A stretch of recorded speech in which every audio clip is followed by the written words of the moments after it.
I'm here to talk to you today about Ldap improvements and migrations for SUSE Linux Enterprise. Who am I? My name is William Brown. I'm a senior software engineer at SUSE Labs. I've been part of the 389 directory server team for the last 5 years. I'm based in Queensland, Australia, which means that my time zone is UTC +10. So the best way to get in contact with me if you have any questions is via my email, william.brown@suse.com. So what is Ldap? Ldap is the lightweight directory access protocol. It's not a specific implementation of something itself, but what it does is allows a client to perform a lookup against a directory server. It's conceptually pretty close to a phone book and has a lot of origins within telecommunications, in fact. It's optimized for hundreds of thousands of reads every second, which also has then meant that it became a good fit to act as a security system on networks, where you can have Ldap acting as a root of trust that you know is going to be available and performant. It's implemented by various servers, and some of the most famous of these are things like Openld, 389 directory server, and Microsoft's Active Directory. Within SUSE, there's a timeline of the server offerings that we're currently making. So Openldap's server offering has been available for a number of years, and from SUSE Linux Enterprise 15 Service Pack 2, 389 directory server was introduced. As of SUSE Linux Enterprise 15 Service Pack 3, we're introducing a large number of migration tools and some other supporting elements within 389 DS to help make migrations from Openld to 389 easier. There will be a period of time where there is overlap of both 389 and Openld being supported, and then in the future, Openld will be removed once an end-of-life window is hit. So why are we choosing 389 directory server? Well, there's a few reasons. It has a strong focus on usability, it has rich features, it's globally scalable, and it's very reliable and secure.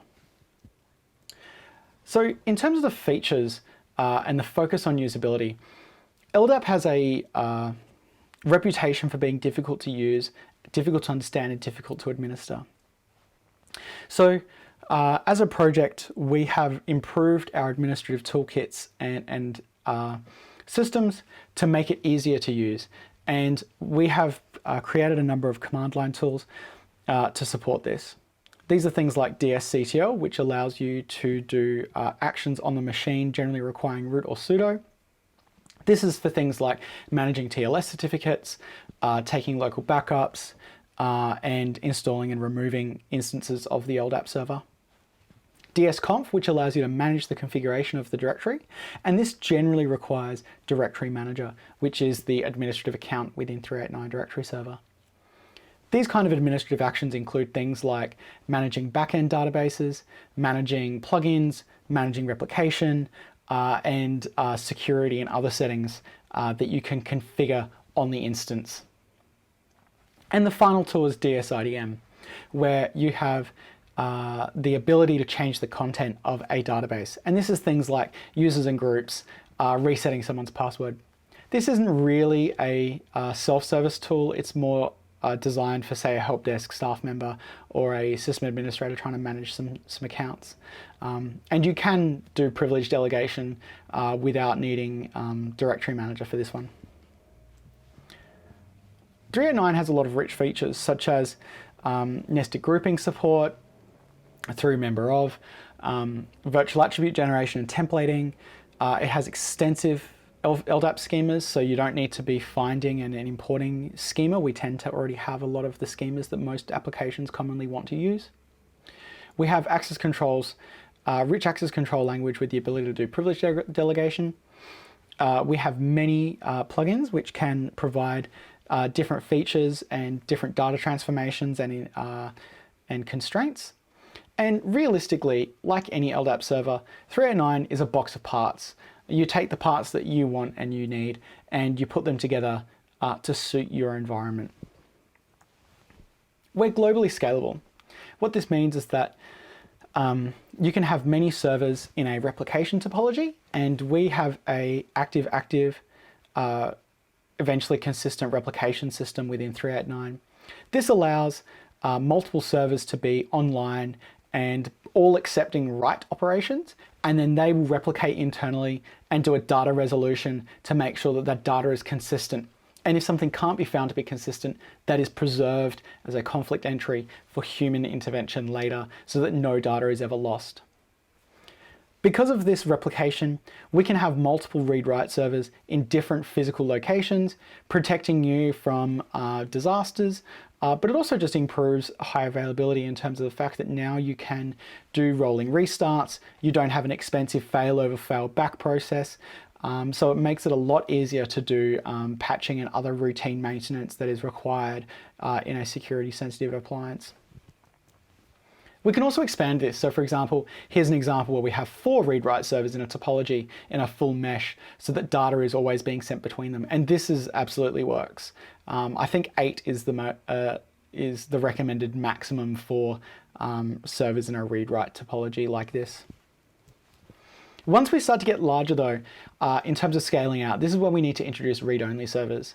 These are servers that cannot accept writes, but they can serve as reads and authentications. So given the majority of traffic through an Ldap server is reads, this is really a good way of distributing that kind of load. So what we do is you can have multiple read-write servers at the top of the topology, and then they accept all of the writes, and then they replicate that down to the read-only servers, which serve the majority of reads. This can also be really useful if you are a very large organization with geographically distributed locations. And so you could, for example, have a read-only server installed within your Australian branch office so that the latency for Australian employees is lower than having to, say, send all the traffic to Europe. For very, very large topologies, we can even have transport hubs in the middle. So you have your read-write servers accepting writes. They send the changes to these transport hubs, and the transport hubs are responsible for the majority of the replication process and sending out those changes as they're required to be seen on other systems. This is for very, very large deployments though, but we can support and scale to this kind of level. And of course, the server is very reliable and secure. We've done extensive testing and quality assurance with the support of multiple companies, including SUSE's QA teams. We have a very experienced upstream open source community and many people involved from different companies and backgrounds, and a lot of experience and knowledge within that group of people working on this software every day. But we also know that we're just humans, and so we've done a lot of work in terms of static and dynamic analysis to ensure that our code is very rigorously tested for the kind of demands that are placed upon it as a security critical piece of infrastructure that's generally deployed in your business. And of course, we've taken this further and even started to make steps and investments into memory-safe programming languages so that we can avoid whole classes of security and stability issues at compile time so that we don't have the same issues of the past. So an example of these memory safety issues, just as a quick tangent, is in C, we allocate memory manually. And so, we might allocate a struct, and when that's assigned, it's placed next to this string, which is a character array. But the problem is that if we mishandle this and we overrun from that struct into the next value, then we can overread, we may be able to read sensitive data we should not be able to, perhaps we can overwrite that, we may be able to corrupt pointers and things like that. And this is what leads to either application instability or, at the worst case, remote code executions. 70% or more of all security vulnerabilities today are from this kind of memory safety fault. And this has been acknowledged by many different projects around the world. So it's really important that we take steps to address this as a project which is under the security spotlight. This is why as a project we use dynamic and static analysis. For our dynamic analysis, we're using address sanitizer.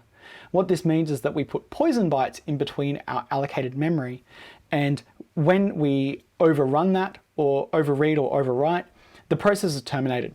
So we actually run our full test suites and load and stress tests with address sanitizer to ensure that we are not mishandling memory during development.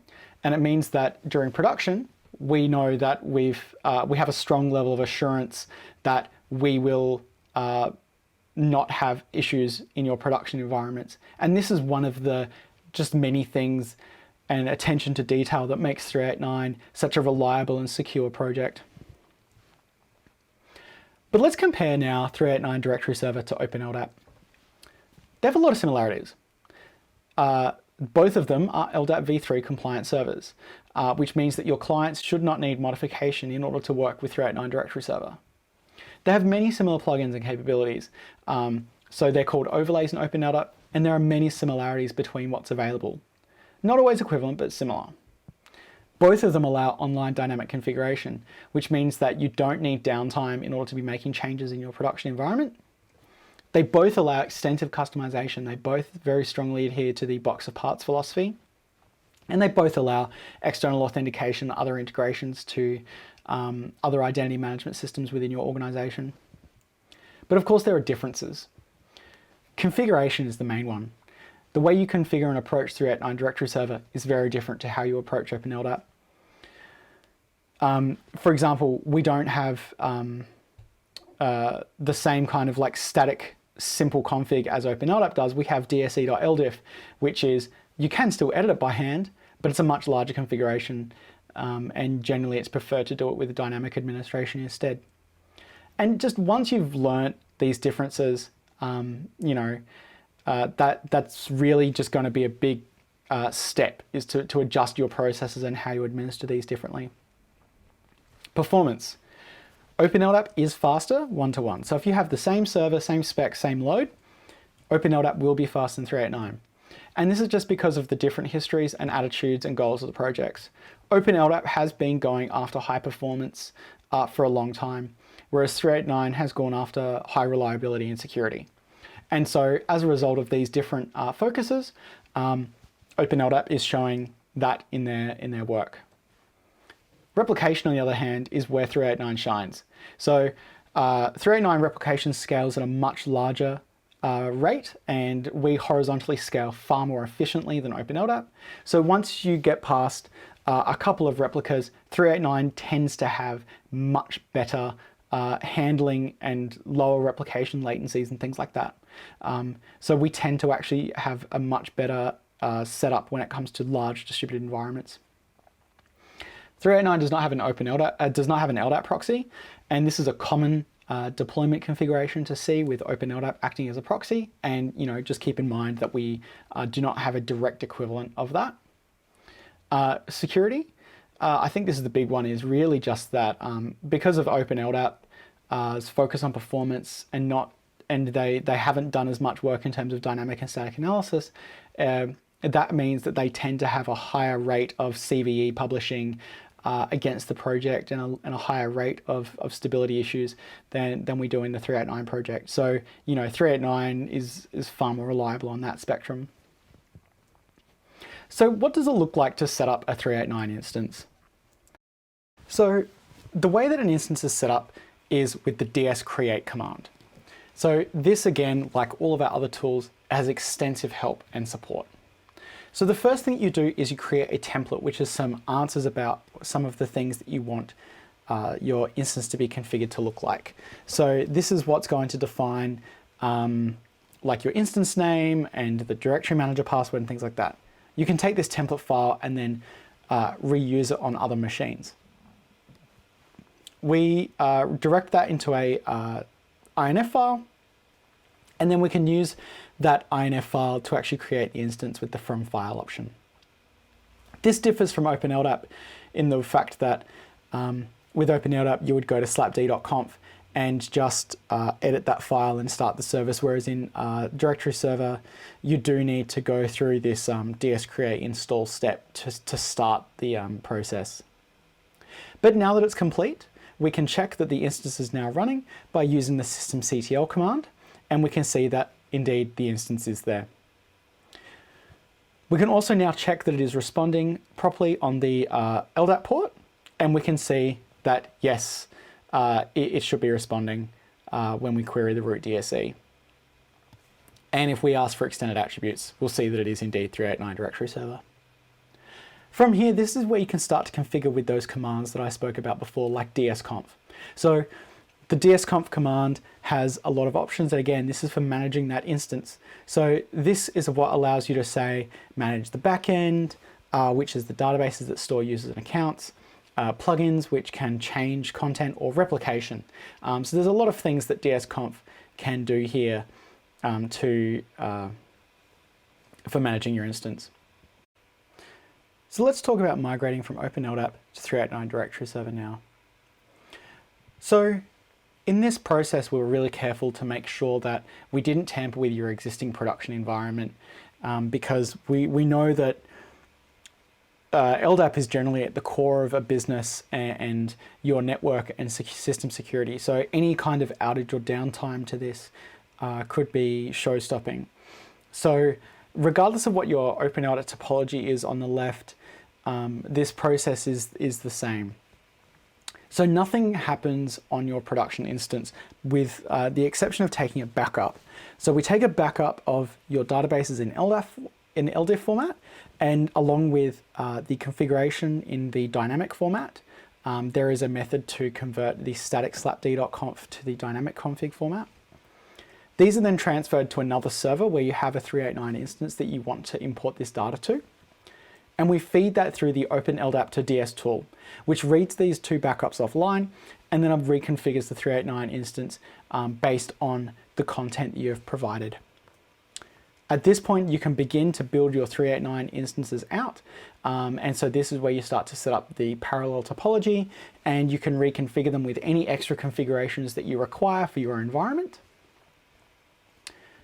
Once you're happy with this, you can begin to migrate clients from the existing Ldap infrastructure to the 389 infrastructure. This is where it's a good idea to have load balancers or DNS TTLs lowered, so that in the case of a rollback, you can just cut back to the Ldap instances which were preserved, so that you had this kind of option. Provided you're happy with the 389 instance and the clients have completed the move successfully, you're then able to decommission the Ldap infrastructure. What's really important here is that in this migration process, even on the 389 instance, by default, no actions are taken. The tool only advises you on what will be done. The way that the tool works is that it parses the slapd.conf dynamic config and the LDIF database, and it analyzes the content, and it provides you a migration plan.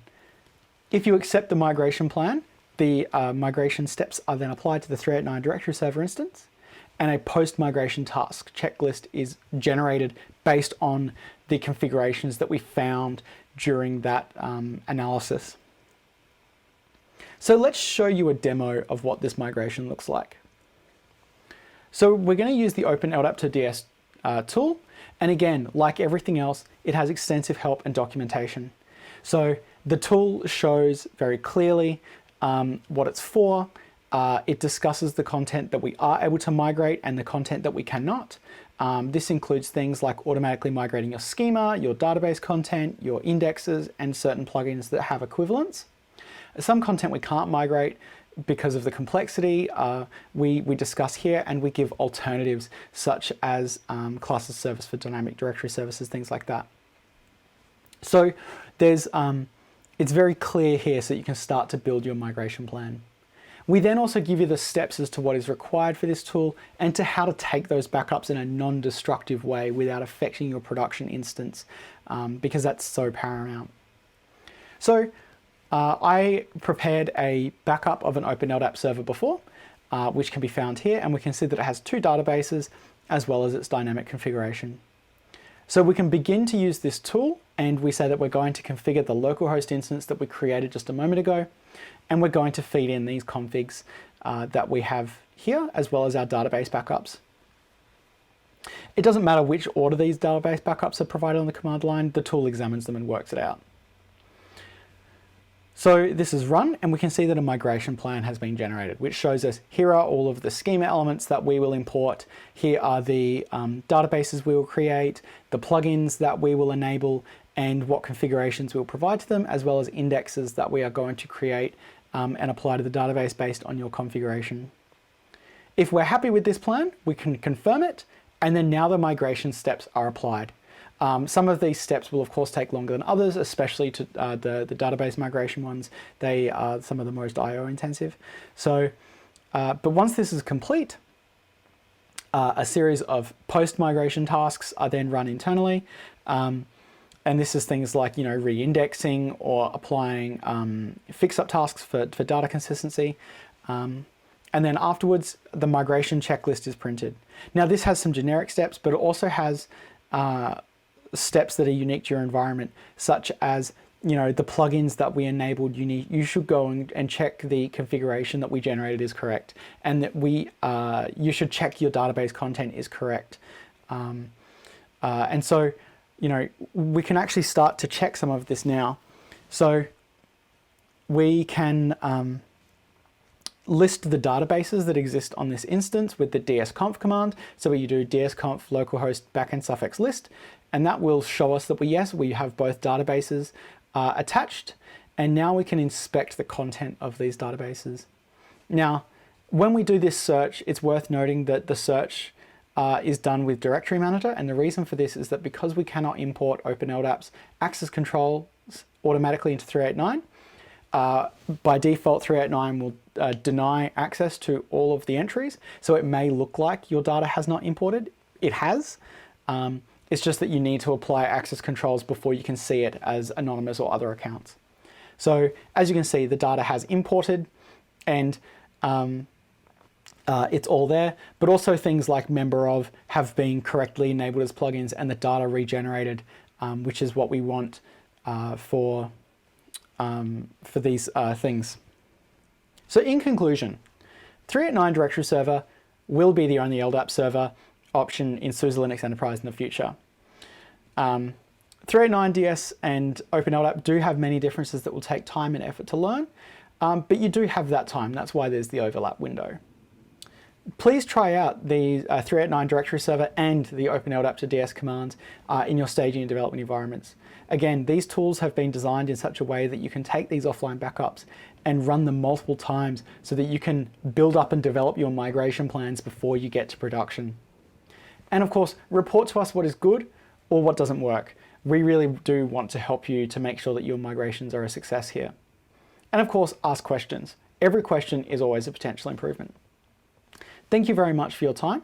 I hope that this has inspired you to start to investigate 389 Directory Server or to start planning your OpenLDAP to 389 migrations, and I hope that you have found this very useful. Please enjoy the rest of the event.